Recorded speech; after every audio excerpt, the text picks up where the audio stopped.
Ойын балалар үшін күрделі әрекет. Ол білімді, ақылды ұйымдастыруды қажет етеді. Ал білімді бала қайдан алады? Оған бала ойын арқылы өзі үйренеді, үлкендерді үйретуге тиіс. Ойынның өз мақсаты, жоспары, арнайы заттары, көптеген ерекшеліктері болады. Бұл ойыншықтар арқылы біз баланың танымдық сезімін, өмірге деген көзқарасын, заттардың бір-бірінен ажырата алуын, түстердің ажырата алуын барлығын байқайтын боламыз.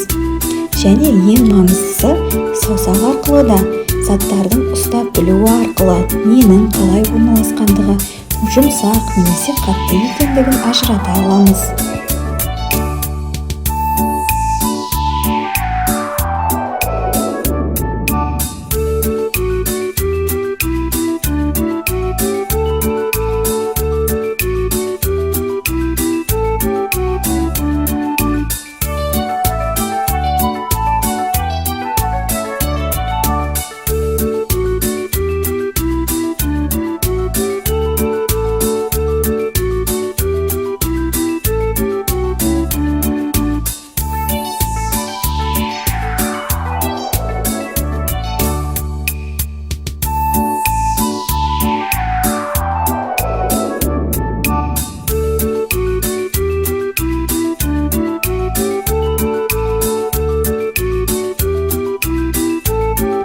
Ойын балалардың негізгі іс-әрекетінің бір түрі.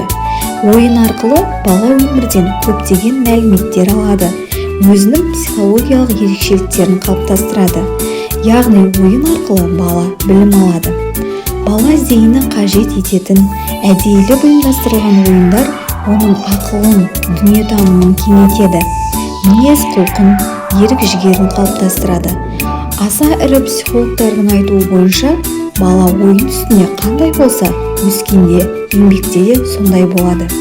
Ойын адамның өмір танымының алғашқы қадамы.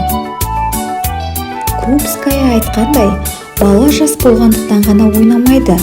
Балалықтың өзі оған ойнау үшін, яғни жаттығу арқылы өмірде қажетті дағдыларды игеру үшін берілген деп пікір қалдырған екен.